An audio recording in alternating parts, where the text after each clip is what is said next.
Happy Sunday. Happy Sunday. Good morning, good afternoon, good night. This is the Bet Online Salute Detroit podcast. We are live on a Sunday morning recap and the Victory first Sunday. Victory Sunday recap. And the first thing I'm going to say is 668 yards. That's where we're going to start with 668 yards to 360. And two of those yards was on big plays. Like I always say, you keep them under 100 yards rushing and you keep them under 200 yards passing, you got a chance. And that's what we saw yesterday when USC Trojans played the Nevada Wolfpack. I'm with your guy, Ryan Dyrud. How are you doing today, Ryan? What's up, my man? Good. It's a victory Sunday for the Trojans. It's the last Sunday without NFL football. We got Labor Day tomorrow. It's a little cooler temperatures, so life is good. Cannot complain. I thought it was a great win yesterday. Obviously, not a superior opponent by any means, but hey, we talked to Mario Williams afterwards. Says, hey, we treat every game the same. We don't see them as an inferior opponent, and I think they certainly proved that on Saturday night with how they played. Yeah, definitely. And us talking to Jamal yesterday after he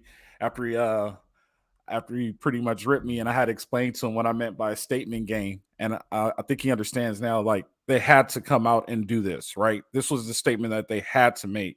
Like, they had to come out and show that they are a superior opponent to teams like this, and they are somebody to be reckoned with. And watching all the talking heads on all the college football pregame shows, minus Disney, because I got cut off from Disney because of my cable network. But a lot of people have USC going to the college football playoff, and this is something that they had to do this. I will say this. The defense made a statement yesterday, right? And we're going to exclude that touchdown, late in the third quarter. I mean, it is what it is. It's the JV team. I was a youngster. They got one. They got one on us, and it's fine. But when the varsity team was in, when the starters were in, offense was pretty much a premium. Like, you just could not.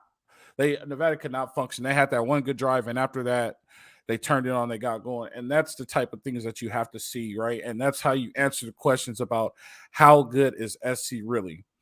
And so those are the things that you have to worry about, and those are the things that you have to answer. So I'm extremely impressed with the defense. I will say this. So everybody was talking about Sherrod Sanders, this and that. Well, Caleb Williams had an ultimate hold my beer moment. 4 touchdowns in the first half, 258 yards, 5 touchdowns. Let's see, I'm looking at it, 319 yards. I don't think the world's ready for him. I don't think the world's ready for him. Wild, dude. It's wild. I will say this, and we'll talk about it more tomorrow, and I'll give you a little teaser. Caleb Williams has the hardest task this year than anybody in college football. Just keep that in mind, that his task is going to be harder than anybody in college football because he's trying to accomplish something that only one person has accomplished in the history of college football. So he has the hardest task, and the weight of the world is on his shoulders right now. But we'll get in that tomorrow. So the one thing we'll get in. Yeah, because today's live show, we're going to talk a little more youngsters, and tomorrow we'll do a full deep dive breakdown once we can kind of watch the film a little more and stuff. But I thought this was good coaching, but also just shows the level up from, like, take nothing away from Miller Moss, who came in and played well. We all love Miller Moss, but just shows the level of difference between Caleb and Miller.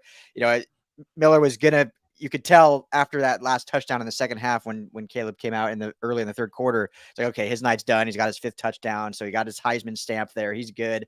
And then Nevada pins him on the 1 yard line. So it looked like Miller was going to go in, and they're like, let's trot Caleb out, get a first down, get him out of the depths of the end zone, and then we'll make the switch. So Caleb got the first down, and then Miller came in. So I just thought that was kind of like, all right, let's not put the backup in a terrible situation here on the 1 yard line. We'll let our best player in the world go out and show him how it's done. So I just thought that was kind of a funny note. Yeah, that was. I will say this. They were spreading the ball around yesterday. A lot of people in the beginning got a lot of chances, and we touched on this, right? Branch didn't get a lot of touches yesterday, but that's okay. And then we talked about that. Only one, right? Yeah, and it was a touchdown. It was early in the game, but I guarantee you he's still happy, right? It's one of those things that happen. I guarantee you he's still happy. Well, it shows what shows out Go for ahead. just the absolute depth of this receiving unit and even the running backs. I mean, the most receptions was Mario Williams with 4. Mhm. He led the entire room with 4 receptions. There was what 12 guys that had catches yesterday. There were 14 receivers that had catches, 25 catches, 453 yards total. 14, yeah, insane. And in rushing, you had 6 rushers. So Yep. yeah, they're definitely Lincoln's definitely using these games to we said we wanted to see it more controlled and just like do what you're good at, but he's definitely using it to like we're gonna spread it around and see what we really have heading into Pac-12 play. Yeah, 100%. And we'll like I said, like we said, we'll take a deeper dive in that tomorrow. What I want to talk about today is the future is bright in Troy. The Yeah, future fact. is bright in Troy. There's a whole bunch of depth. When you get okay, so let's start here. I think about 5 years ago, they approved this rule that you get 4 games, or maybe it was proposed and maybe it was approved. It was approved 3 years ago. You get I think it four was right after games. COVID. Is that when they approved it? I think When so. Because COVID, like everyone got the free COVID year, and then they adjusted the red shirt rule during that time too. I think so. Around Yeah, the same so time. it was proposed. I think it was proposed. I think 2016 or 2017. My wife actually would know because she worked in compliance and she knew that rule was coming and they were talking about it and they actually voted on it. Like because so the way rules are voted on in the NCAA, it starts with the Student Athletic Council.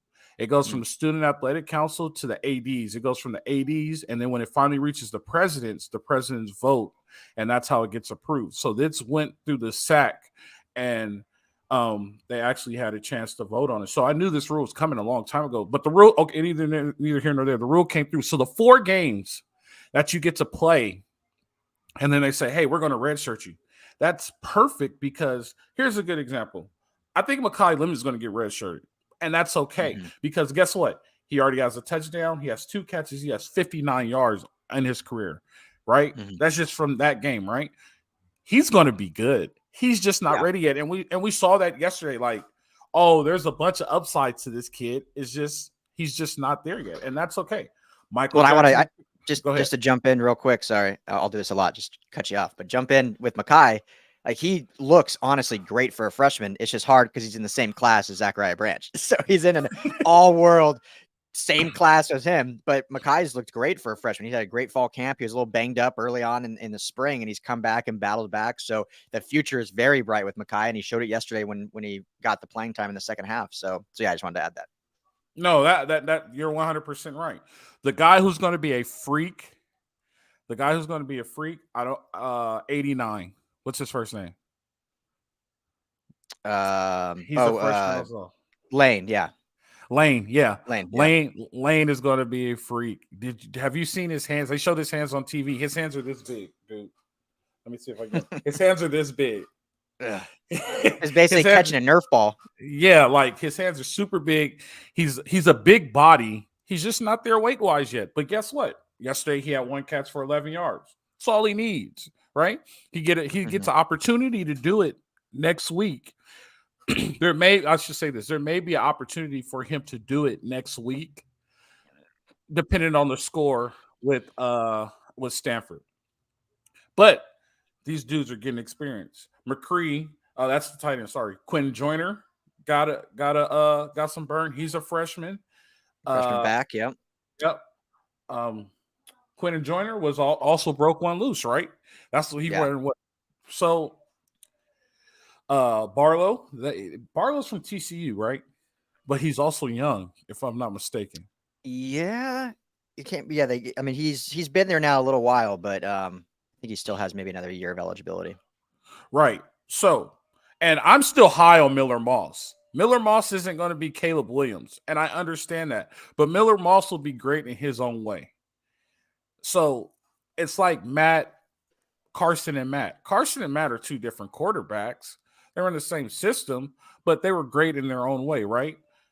I think Miller Moss is going to be really good, right? Depending on what Caleb does, but Miller Moss was 7 for 10. He had 134 yards. He had a touchdown. This is his second touch. Miller Moss has 2 touchdowns on the season, and he's the backup quarterback. You know what I mean? Like, Yeah. there's a. I will say this: the one thing I'm kind of disappointed about in decision wise that they didn't put Malachi Nelson in, Mm-hmm. and I Yeah, don't it know the seemed like reason behind it. Go ahead. it seemed almost like it's just because like Miller Moss got in, I think not so late, but like by the time he was in, he'd only have like 2 drives. And so it's like, all right, do they want to take him out and give Malachi 1 or 2? Which I'm not saying that's a bad thing, but it seemed like they wanted to just, let's let Miller just finish this game. He's only had 2 opportunities. They're moving the ball. We know we're probably going to redshirt Malachi anyway. Like, yes, reps are important, but Miller, if anything, God forbid happens, like Miller's got to be ready. So we need to give him more reps at this point in the season, probably. That's if I'm guessing. Would have been a good question to ask, actually. I should have asked that.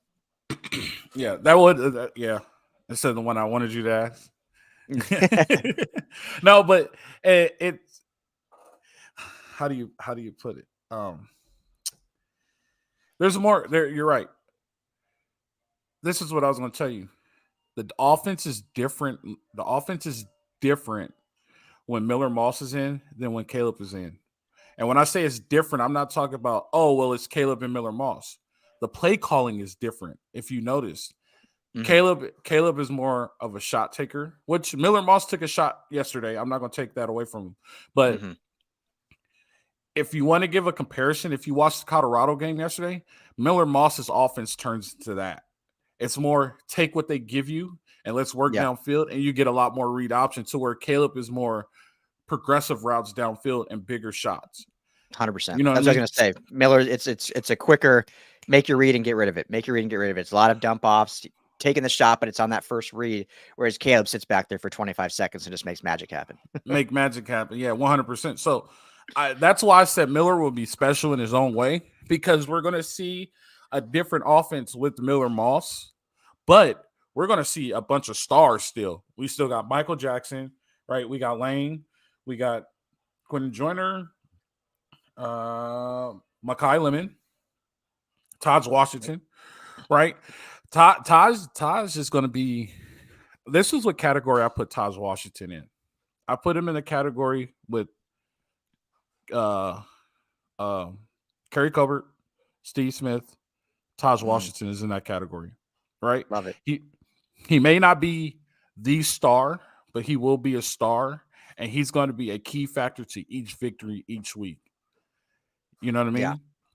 Like, yeah, and he'll be probably a mid-round draft pick next year, just because he does all the little. He's like he's almost honestly like this is high praise, and I know people hate when you need comp to NFL players, but he kind of reminds me a little bit of Cooper Kupp. Like he's a tremendous blocker. He's a little undersized.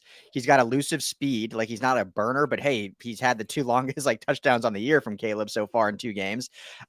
He does all the little things in the weight room, all the little things in the practice field. His players like literally. Who was it last night saying they would like the entire locker room would run through a wall for Taj Washington? And when you said that about a receiver, that's high praise, because those are usually the prima donnas and not Taj Washington. So kind of Cooper Kupp-esque and just the ultimate team guy that can do it all, but honestly is the probably most underrated receiver in that room that doesn't quite get the shine that the likes of Dorian Singer and Zachariah Branch are getting. But in reality, he's leading the room in touchdowns, if I'm not mistaken. Well, he had 2 yesterday. I don't know. I'll have to go back and look at season. And he had one in week 1, so he's got 3 total, I think. Yeah. Yeah. And then he had here's an interesting stat. He had 100% completed percentage yesterday. So every time he got the ball thrown to him, he caught it. And I'm assuming they were both for touchdowns. 45 yards was his longest. He's averaged 25 yards, right? So that reminds me, because I played with Steve, right? And that reminds me, like, he reminds me so much of Steve, because we had one year we had Dwayne Jarrett, and we had all these big time receivers, but then Dwayne Jarrett, Paxton Turner, Fred Davis, right? But then Steve Smith was the one that always made the big play, and I kind of get it from a coaching aspect, because you're like, we have to worry about Dwayne, we have to worry about Dwayne, we have to worry about this and that, and he's like, oh, we don't have enough to cover everybody, right? So Taj is the guy that gets missed, and you can't always miss him, because when you miss him, he's going to make big plays. So that's why I feel like he's going to be one of those, like, I hope he stays for 4, because he could break some records. That's why I put him in that category with Steve Smith and Kerry Colbert. Yeah. So he's a redshirt senior, so this will be his last year. He'll be going to the show next year. But yeah, he's integral to the success of this year, which is crazy to say considering how much depth they have. But I just think he does so much for the offense that maybe the naked eye doesn't even see. Like, yeah, 3 for 75 and 2 tubs yesterday is great, but in the blocking game, he's one of the best in not just USC, but one of the best in the Pac-12 and even the nation. So, yeah, I love me some Taj Washington. He's become a real leader on this team too. I mean, he's been in multiple press conferences, and usually that means they're a vocal leader as well. And he's a good cook. Chef Taj, baby. Is he a Helton guy? Was he recruited by Helton? He transferred over during from Helton's Memphis final year. Yeah, from Memphis, so right? He transferred in his last year, and then he's been obviously. So this is his third year in the program. Okay, and then Hudson, Kyron Hudson finally got some shine. I talked about him, remember, in the preview. Like he, got out there, made a nice catch over the middle in traffic. So, they got. I mean, I'm probably drawing a blank. I'm sure someone in the chat or someone can correct me, but I feel like almost every single receiver was involved at one point, at least with one catch. From what I'm looking at the stats, I think every receiver got a catch that we know. That's even McCree had a big play, right? Yeah.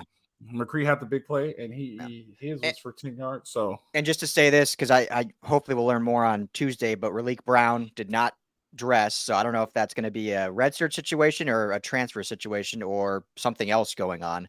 So we'll ask on Tuesday, I'm sure, at practice, ask Coach Riley if there's an update there. But so of the receivers, it did not.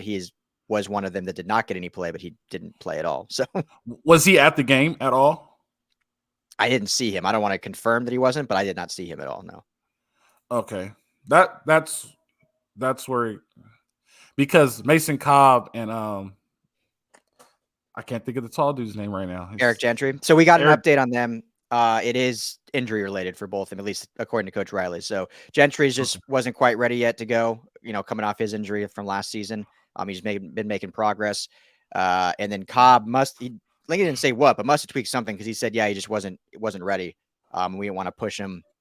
So maybe that's a cover for something, but based on that, it was injury related, but nothing serious. They basically said, we're just holding it day by day. But he said, regardless of the opponent, neither would have played. So I guess it's a big enough injury to where it wasn't based on the opponent. But I mean, I'm sure if they were playing Utah or something, they probably would have suited up because they only had three inside backers on the game day roster, and then you lose Tackett Curtis and you're playing two the rest of the game, basically. Right. Shuffling. Right. Which which Shane Lee showed up. He had 10 tackles.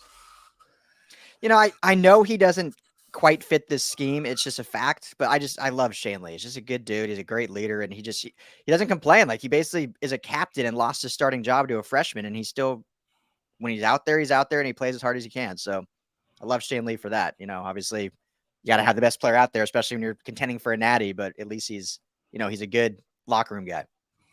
Right. And so the part I was watching yesterday that actually made a lot of sense to me, those youngsters on the defense are better than people think. Yes. Those youngsters on the defense that played the third and fourth quarter are a lot better than people think. Dude, Braylon Shelby? Go ahead. Yep. Real quick. So Roland Wallace is what, 6'3"? Sounds right. Let me confirm that. He's 6'3" and he's a corner. But he looks like at his body frame, he still looks like a high schooler. When he gets muscle on him and he gets faster, he's a potential first-round draft pick. This is what was on the field yesterday. Like, you know what I mean? Go ahead. What were you going to say about Shelby? Well, since you brought up Christian Roland Wallace, just wanted to, because he had to, redshirt senior, he had to miss the first half because of Pac-12 put like a suspension on for something that happened last year when he was at Arizona. And so Lincoln Riley actually, I haven't seen this since covering them, but he started his press conference as it was just him. And then he addressed that situation and basically, I don't want to say blasted the Pac-12, but basically said, look, we're extremely disappointed. I'll post the video up here in a minute, but extremely disappointed of the Pac-12 decision. Like, we didn't see anything that determined there needed to be a suspension or anything like that. These are valuable playing times for guys trying to make it into the league. And so he basically was coming out just saying, I don't want any of this to go against Roland Wallace's character or anything like that for getting suspended in a college game, like, because it wasn't warranted at all. So he was just defending his guy. I thought it was kind of cool that, he did that first before even talking about the game. And, because I mean, these are guys trying to make it a dance. You missed a half of football, and you know how scouts are. They've paralysis by overanalysis, right? They look at too much into things, like, oh, red flag, suspended for a half for doing something in a game. And in reality, it's like, no, you talked to Coach Fish, did all this stuff. It's like, I don't even see where the suspension was warranted. There wasn't even like a ejection in the game or anything. So, I just wanted to mention that. I've been in that situation before, actually coaching.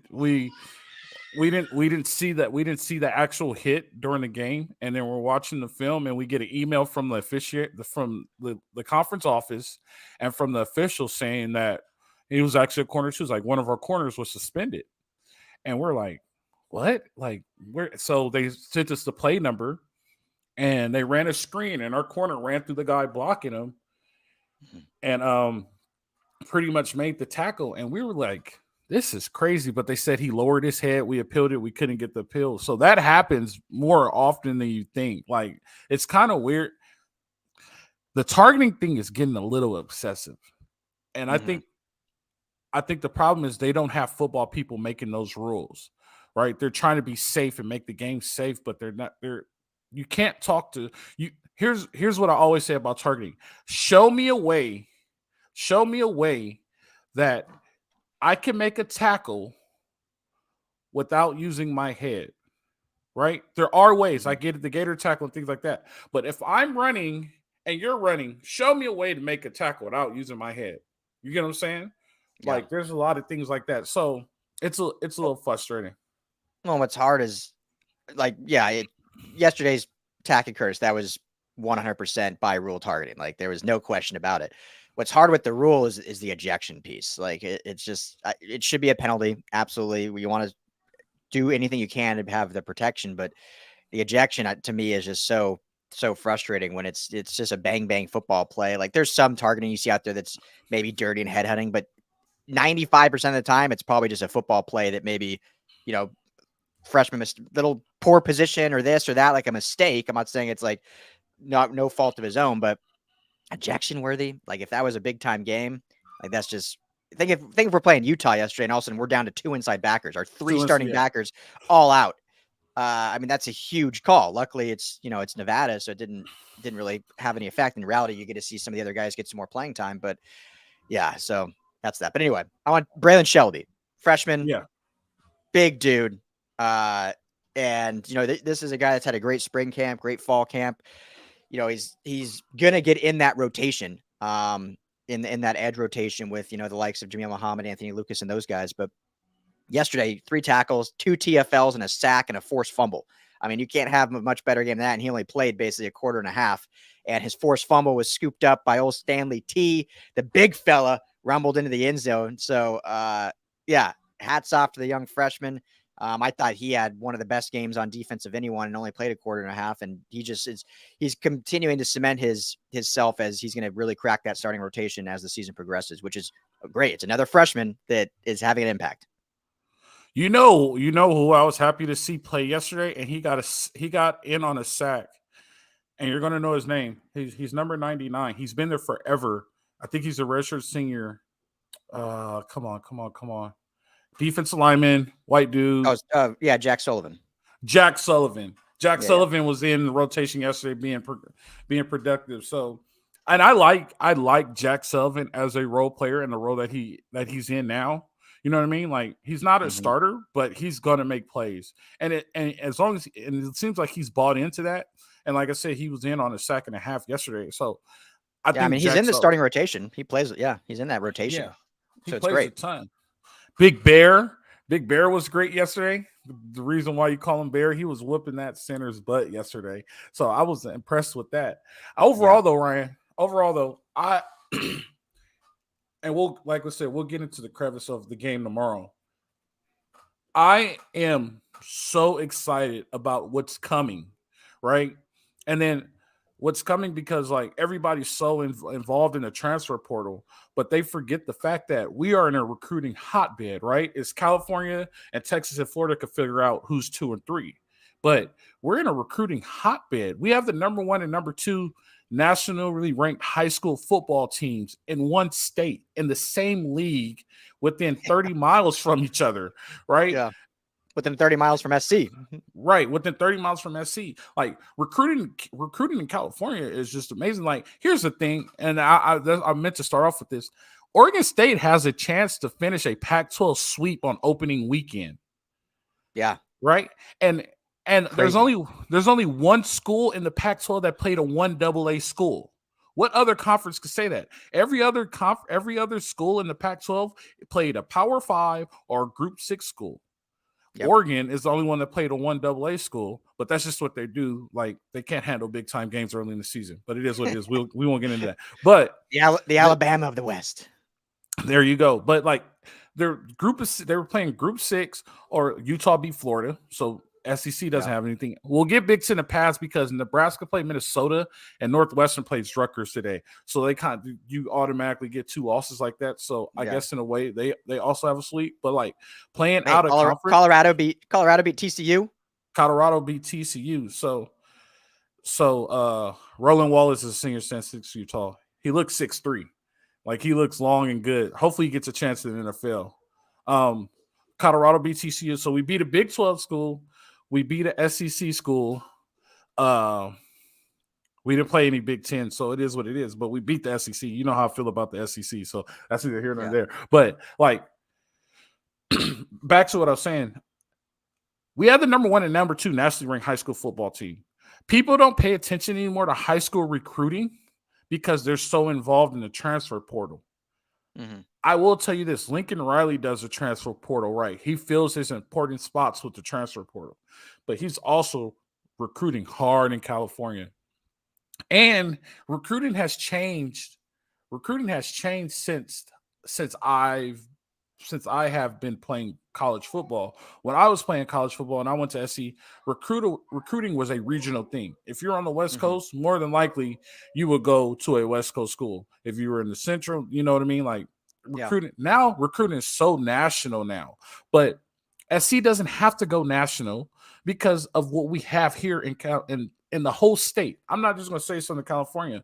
From the north to the south, there's so much talent. East, from the water to Vegas, like, there's so much talent there. Like, like, you see what this team is going to be, and the excitement that I have, like, it's like the stock that's going to blow. Right now, I will tell you this: I don't know when the national championship is coming, and I will say this: like, do I think SC is a college football playoff team as of right now against a better school? I don't know. I need to see that. Right. So we'll find out next week. They're playing a Power 5 school. They're playing Stanford, which is a rivalry game, and Stanford is always tough. So we'll get a good idea of what we're going to see. When they're going to win the national championship, I don't know. Do they have the ability and the tools to win a national championship? Yes, they do. It's all up to performance now. Do they have the ability to become the next Alabama or right now Georgia, who's on the way trying to work for a three-peat? Yes, they do. It's just what they do and how they perform, and if they're put in the best situation possible to win. But what they have waiting in the farm system at SC is going to blow you guys' mind. Yeah, I mean, the farm is stacked. And I think that's the important thing. I think that was the biggest thing last year was, I think we said Lincoln Riley and the whole program was ahead of schedule with how it performed last year. But you could see the lack of depth. I mean, that was the biggest issue. And that's why they lost the final 2 games. Just, no Jordan Addison, banged up Caleb Williams, injuries on the offensive line, injuries at defense. And they just didn't have the pieces to continue that early season success. Where this year, as long as they fix some of the scheme deficiencies on defense and get that consistency. I thought the offensive line, which we'll talk about tomorrow, did look much improved. Take it for what it is going against Nevada, but they did look improved. But the depth is there. They have all these, not just transfer depth, but they have all these freshman recruits, this freshman class that is having an impact early on. And if they're not having an impact early on, they at least have them as depth pieces if necessary. So, yeah, the future is bright for the men of Troy. That's perfect. Ryan, we'll get together tomorrow. I appreciate you. Thank you for your time. Everybody enjoy your Labor Day. If you're barbecuing, be safe. I'm in construction, so we always say be safe. Make sure you keep your fire extinguisher close just in case you need it. It's supposed to be 6 feet away or within arm's reach, depending on how big the fire is. Always start from the bottom and work your way up. There you go. That's my safety note for Smokey the Bear over here. Okay. That's my safety note for the day. But Ryan, I appreciate your time, man. Everybody watching, I appreciate your time. This is the Bet Online Salute to Troy podcast for with another Victory Sunday. I want you guys to live free, fight on. We'll see you guys later. Peace.